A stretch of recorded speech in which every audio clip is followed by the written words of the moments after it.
Hello everyone, welcome to the class 10th again. और last lecture में हमने जो लाइफ प्रोसेस वाला चैप्टर है उसमें पढ़ा था ट्रांसपोर्टेशन इन ह्यूमंस, जो हमारा कंप्लीट हो गया था। और आज का जो हमारा लेक्चर है दैट इज़ लेक्चर 8, और आज से हम स्टार्ट कर रहे हैं ट्रांसपोर्टेशन इन प्लांट्स। ठीक है बेटा। और जिन बच्चों ने प्रीवियस वीडियोज़ नहीं देखे हैं ट्रांसपोर्टेशन के, तो वो इस वीडियो के ऊपर एक आई बटन है, उस पर क्लिक करेंगे तो प्रीवियस वीडियोज़ वहाँ पर शो हो जाएंगे। तो चलिए स्टार्ट करते हैं ट्रांसपोर्टेशन इन प्लांट्स। तो ट्रांसपोर्टेशन इन प्लांट्स, जैसे ह्यूमन बींग्स में हमने ट्रांसपोर्टेशन पढ़ी थी, वैसे ही प्लांट्स में भी पढ़ेंगे। अब प्लांट्स में किन सब्सटेंसेस का ट्रांसपोर्टेशन होता है? प्लांट बॉडी को भी ग्रो होने की जरूरत होती है, तो उनकी ग्रोथ के लिए किन चीज़ों का ट्रांसपोर्टेशन होता है वो हम पढ़ेंगे। अब देखिए यहाँ पर एक पौधा, एक प्लांट बना रखा है मैंने। इसमें क्या है, जो ये नीचे है दीज आर रूट्स, और ये रूट्स हैं। इन रूट्स में ये क्या है? Root hairs. These are called root hairs. अब रूट्स में जो रूट हेयर्स होती हैं वो किस लिए? ये जो सॉयल है, ये सॉयल है सारी। अब जो रूट हेयर्स हैं वो क्या करती हैं, ज्यादा से ज्यादा एब्जॉर्प्शन एरिया को, सरफेस एरिया को बढ़ा लेती हैं। अब देखो, अब रूट्स हैं, रूट्स तो यहाँ तक है, लेकिन जो रूट हेयर्स हैं वो नीचे तक हैं। तो क्या हो पा रहा है, एब्जॉर्प्शन एरिया, सरफेस एरिया क्या है, बढ़ा हुआ है, जिसके कारण ज्यादा से ज्यादा वो न्यूट्रिएंट्स को एब्जॉर्ब कर पाएंगे। ठीक है, इसलिए रूट्स में क्या होती हैं, रूट हेयर्स होती हैं। आप 9th में भी पढ़ चुके हैं, इसलिए मैंने थोड़ा सा यहाँ पर डिस्कस किया है। देन अब नीचे से सॉइल में से रूट्स क्या लेके ऊपर जाएंगी? अभी कुछ सब्सटेंसेस ऊपर जा रहे हैं, ये देखिए, ये जा रहे हैं सब्सटेंसेस ऊपर। तो ये जो सब्सटेंसेस जा रहे हैं रूट से कहाँ पर गए? ये स्टेम में, दिस इज स्टेम। ठीक है, स्टेम से फिर वो कहाँ गए? लीफ में, ये लीव्स है, एक लीफ बनाई है मैंने, दिस इज लीफ। ऐसे ही ये सब्सटेंसेस ऊपर की तरफ भी जा रहे हैं। तो सॉइल में से ऐसे कौन से सब्सटेंसेस हैं जो इन प्लांट ऑर्गन्स को चाहिए होते हैं? वो क्या होते हैं? Water and minerals. तो कभी भी अगर सॉइल में से वाटर आता है तो उसके साथ डिसॉल्व फॉर्म में क्या आते हैं? मिनरल्स आते हैं। इट मींस रूट्स जो एब्जॉर्ब करती हैं सॉइल से, वो क्या एब्जॉर्ब करती हैं? वाटर और मिनरल्स को एब्जॉर्ब करती हैं। और इस तरीके से इस डायरेक्शन में वाटर और मिनरल्स प्लांट ऑर्गन्स को मिलते हैं। ठीक है, इतना क्लियर है? देन अब ये देखिए, जो ये लीफ है, लीफ में क्या बनता है? फूड बनता है। ये आपने कर लिया था फोटोसिंथेसिस के प्रोसेस में। ठीक है, लाइफ प्रोसेस में जो न्यूट्रिशन पार्ट था, न्यूट्रिशन इन प्लांट्स, वहां पर आपने ये किया था कि लीफ में क्या बनती है? फूड बनता है। किस प्रोसेस से बनता है? फोटोसिंथेसिस के प्रोसेस से बनता है। अब वो फूड जहां जहां पौधे को नीड होगी वहां वहां जाएगा। वो यहाँ नीचे की तरफ भी आ सकता है, स्टेम से होता हुआ रूट्स में हो सकता है, रूट्स को जरूरत हो, और वो ऊपर की तरफ भी जा सकता है, और ब्रांचेस में स्टेम के थ्रू तो हो सकता है ऊपर जरूरत हो। तो इट मीन्स दो तरह के सब्सटेंसेस का ट्रांसपोर्ट होता है प्लांट्स के अंदर। एक तो हो गया वाटर एंड मिनरल्स, इनका ट्रांसपोर्ट हुआ, और दूसरा किसका ट्रांसपोर्ट हुआ? फूड का ट्रांसपोर्ट हुआ। ठीक है, तो जो प्लांट्स में ट्रांसपोर्टेशन होता है वो दो चीजों का होता है, water and minerals, and second one is food. लेकिन अब ये ट्रांसपोर्टेशन करवा कौन रहा है? नाउ द क्वेश्चन इज कि ये ट्रांसपोर्टेशन कौन करवा रहा है? जैसे हमने ह्यूमंस में पढ़ा था कि जो ट्रांसपोर्टेशन थी वो किसके थ्रू हो रही थी? ब्लड, उसके कंपोनेंट्स के थ्रू हो रही थी। तो यहाँ पर भी तो कोई ऐसी चीज है जिसके कारण ये ट्रांसपोर्टेशन हो रही है। यस, जो ये वाटर एंड मिनरल्स हैं ये ट्रांसपोर्ट होते हैं एक टिश्यू के कारण। That tissue is called xylem, xylem tissue. ठीक है, तो जाइलम जो है प्लांट्स में किसकी कंडक्शन, किसकी ट्रांसपोर्टेशन करवाता है? वाटर और मिनरल्स की। और फूड की ट्रांसपोर्टेशन कौन करवाता है? फूड की ट्रांसपोर्टेशन करवाता है the another tissue that is called phloem.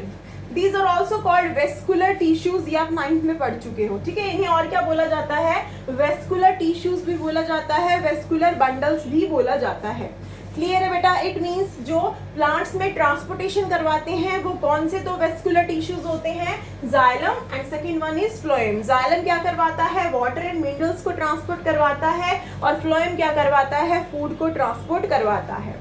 अब एक चीज और आपको यहाँ से शो हो रहा होगा कि जो जाइलम करवा रहा है ट्रांसपोर्टेशन, वो एक ही डायरेक्शन में नीचे से ऊपर की तरफ करवा रहा है। ठीक है, लेकिन जो फ्लोएम ट्रांसपोर्टेशन करवा रहा है फूड का, वो नीचे की तरफ भी हो रहा है और ऊपर की तरफ भी हो रहा है। इट मींस जाइलम जो ट्रांसपोर्टेशन होती है दैट इज यूनिडायरेक्शनल, एक ही डायरेक्शन में होती है, यूनिडायरेक्शनल। जाइलम के थ्रू जो ट्रांसपोर्टेशन होती है दैट इज यूनिडायरेक्शनल, और फ्लोएम के थ्रू जो ट्रांसपोर्टेशन होती है दैट इज बाई डायरेक्शनल, नीचे भी हो सकती है और ऊपर भी हो सकती है। तो phloem transportation is called by directional, by directional.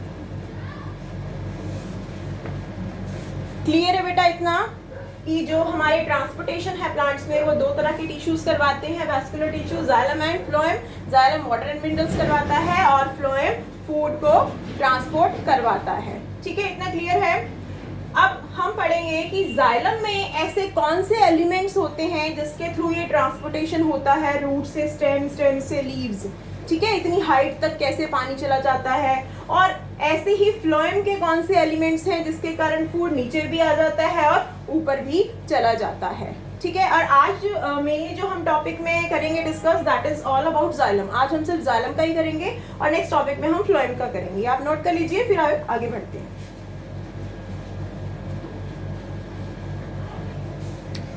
चलिए बेटा स्टार्ट करते हैं आगे हम।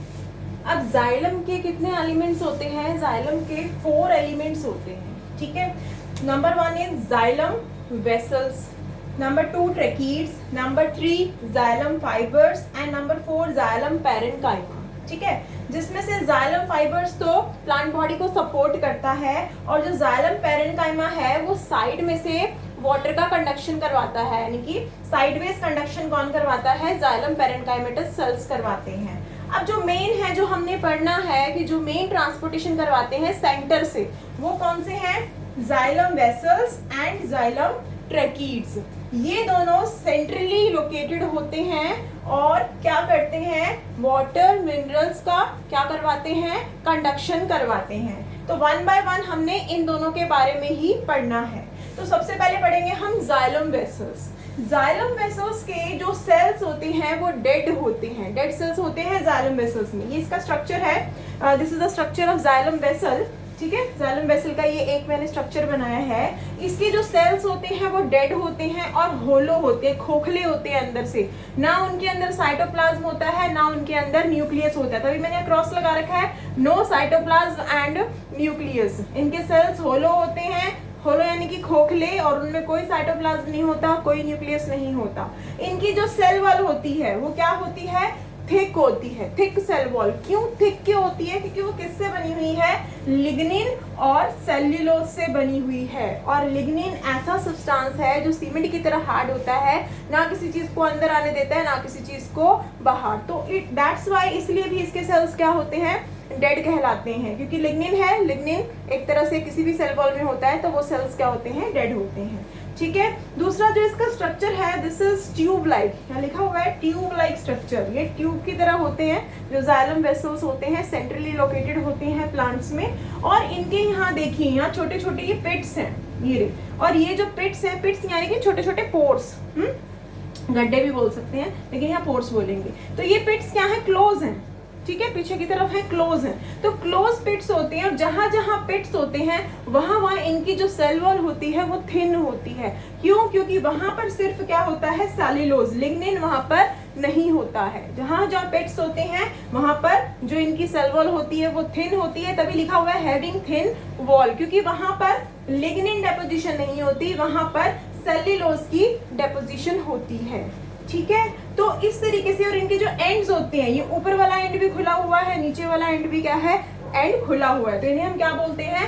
Open ends. तो ये एक दूसरे से कनेक्ट होते हैं। ऐसे बहुत सारे जाइलम वेसल्स होते हैं, रूट्स में होते हैं, स्टेम में होते हैं, लीव्स में होते हैं, ये आपस में कनेक्ट होते हैं, जिसके थ्रू जो वाटर और मिनरल्स हैं वो रूट से कहाँ जाएंगे? स्टेम में, स्टेम से कहाँ जाएंगे? फिर वो लीव्स में, और फिर पूरी ब्रांचेस में ऊपर हाइट तक जा सकते हैं। तो इस तरीके से ये आपस में जुड़े होते हैं और इनके ओपन एंड्स होते हैं, और वाटर और मिनरल्स इस तरीके से कंडक्ट करता है। ठीक है, इतना क्लियर है।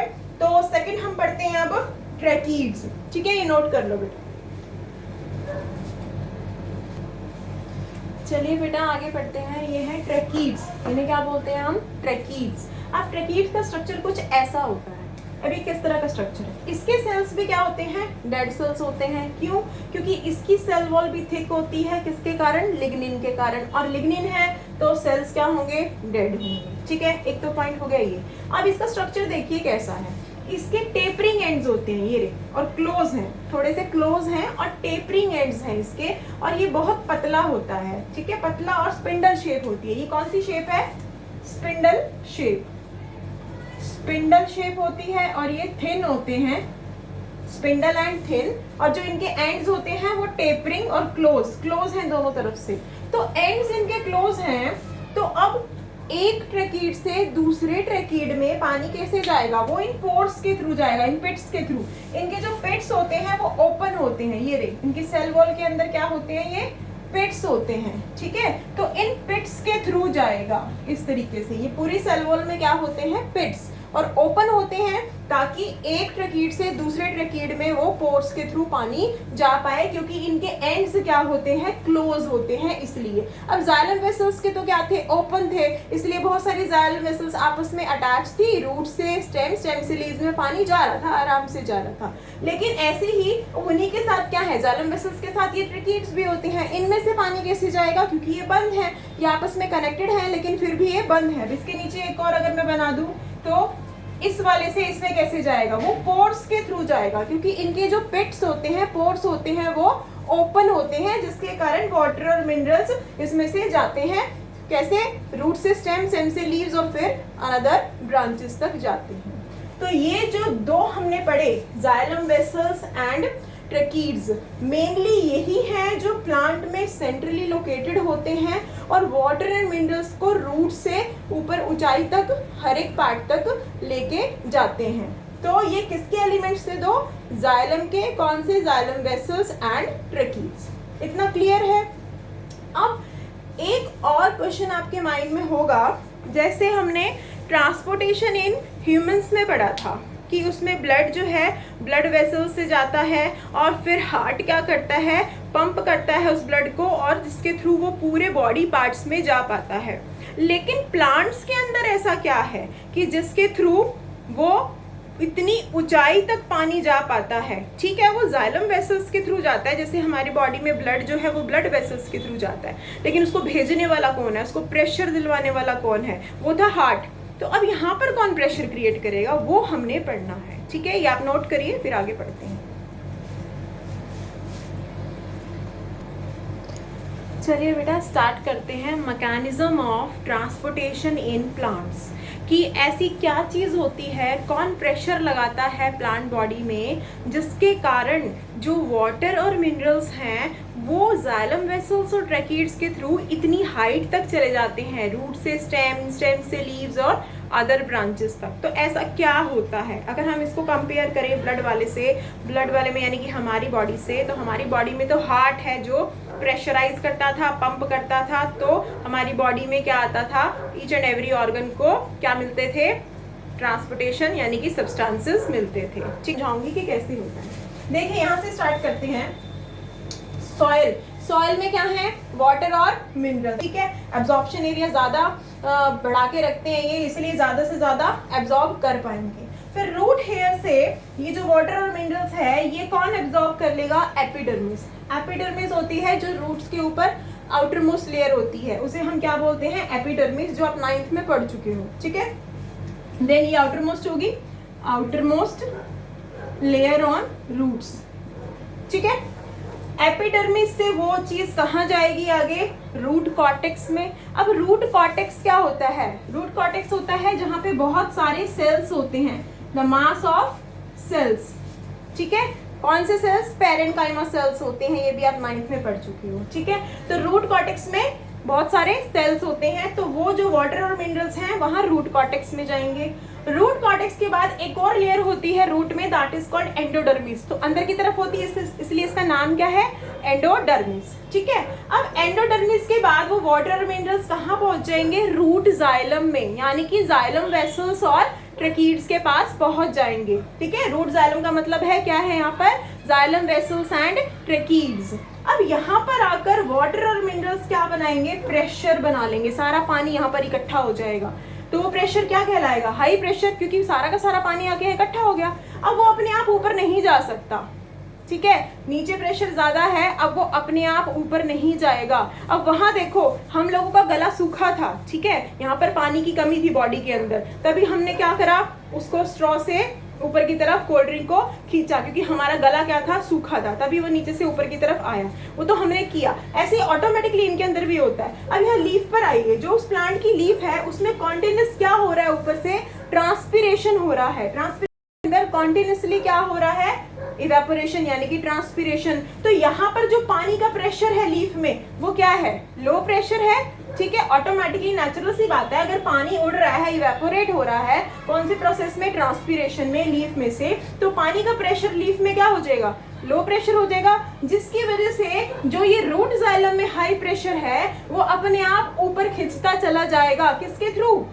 जाइलम के थ्रू। जैसे रूट जाइलम से आगे स्टेम जाइलम में जाइलम वेसल्स और ट्रकीड्स उसको खींचेंगे, स्टेम जाइलम से लीफ जाइलम के जाइलम और ट्रकीड्स उसको खींचेंगे, फिर वो पानी यहाँ तक पहुंच जाएगा। तो इट मींस क्या था, ऊपर से पानी की कमी हो रही थी ट्रांसपिरेशन की वजह से, जिसके कारण नीचे वाला जो हाई प्रेशर का पानी था वो खिंच के कौन से प्रेशर के थ्रू आया, that pressure is called suction pressure, क्योंकि ऊपर प्रेशर क्या था, पानी का लो था, ठीक है। एंड दिस इज कॉल्ड, जब ये ट्रांसपिरेशन की वजह से ऐसा हुआ, प्रेशर जो था वो ऊपर खिंच के आया, that is called transpiration pull, खिंचाव। ट्रांसपिरेशन की वजह से वो खिंचा ना, तो इस प्रोसेस को हम क्या बोलते हैं, ट्रांसपिरेशन पुल बोलते हैं, ठीक है। इसमें जो बोर्ड में क्वेश्चन आता है वो ट्रांसपिरेशन पुल पे आता है, ठीक है। और क्वेश्चन आता है कि रूट प्रेशर क्या होता है और कैसे क्रिएट होता है, ये क्वेश्चन भी आता है। या फिर जाइलम और फ्लोएम के बारे में पूछ लेते हैं कि ऐसे कौन से एलिमेंट्स होते हैं जिनके कारण ट्रांसपोर्टेशन होता है प्लांट्स के अंदर और वो कहाँ लोकेटेड होते हैं, वो सब मैंने आपको बता दिया है। तो आज के लिए इतना ही। आई होप ये वीडियो आपके लिए हेल्पफुल होगा। और नेक्स्ट लेक्चर में हम लोग क्या करेंगे, फ्लोएम के बारे में पढ़ेंगे, यानी कि जो फूड ट्रांसपोर्टेशन होता है वो कैसे होता है प्लांट्स के अंदर, वो हम पढ़ेंगे। तो आज के लिए इतना ही बेटा, okay, goodbye, thank you.